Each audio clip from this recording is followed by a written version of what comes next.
I want to do good, and I want to make people happy. And sometimes, when you're a people pleaser, you spread yourself too thin. As American actress, singer, and model Tika Sumpter once said, a universal sentiment. I mean, who wouldn't want to make those around them happy? It's what we do as people. We live for connections, we live for experiences, we form bonds, and we hope that they last a lifetime. In a Latinx household, there are strong gender roles where women are expected to conform. As women, we cook, we clean, and we do everything and anything for our families. We take care of our loved ones, old and young. Women will drop virtually anything just to come at the very last second and be of any service that they can be for their families.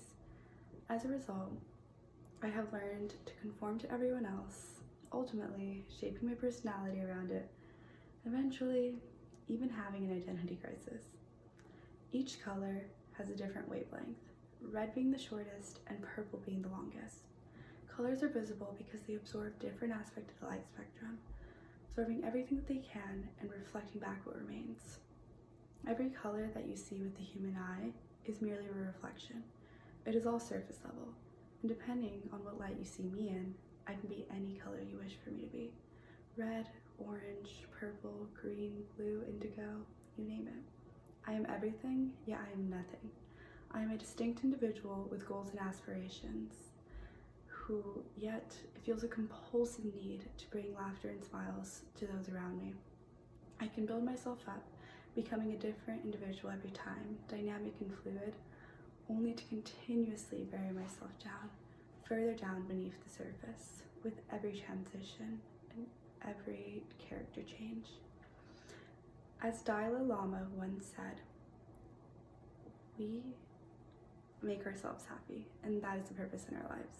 She never once said that our purpose in life is to make others happy. From a very young age, I watched my mother cater to the needs of everyone else, from the slightest expression of concern to the loudest wailing cry, as I assume any mother would when her child is in distress. However, as I got older, the focus slowly shifted from the needs of my own to the needs of everyone around me. It was no longer about what I wanted to do, but what I needed to do in order to make those around me happy. You see, I quickly learned that the purpose in my life is not to live, but to serve. I was to be everything for everyone. My personality quickly revolved around making everyone around me happy, being everything for everyone. Picture a rainbow. In August of 2019, I entered a new world completely different from my own. Somewhere where I got a clean slate, a new canvas where I could paint a picture, create anything that I wanted to be. And yet, I still did not choose to be myself. Every person that I met was completely different from each other. Everyone was completely different and was making it even harder to make everyone happy and satisfy them. It was in this moment that I spent so much time trying to get to know everyone and everything about them that I did not even know myself. How deep was I buried beneath the surface? After months of soul searching and having an identity crisis, I learned a few things about myself. I like to dance, I like plants, and sometimes I even like to dance with my plants. Contrary to the beliefs of my traditional household, I learned that my purpose in life is not to serve, but to create a life where I am happy and content with who I am and the decisions that I make.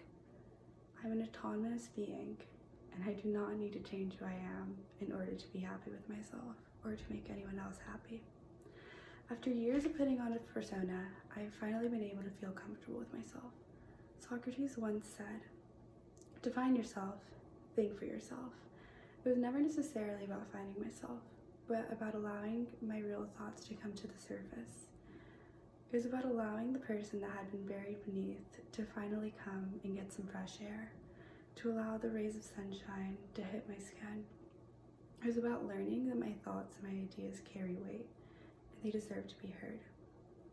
I want to do good, and I want to make those around me happy. And I can do that, but I want to be myself. I am no longer conforming to anyone around me, and can proudly say that I have been able to be confidently myself. Thank you.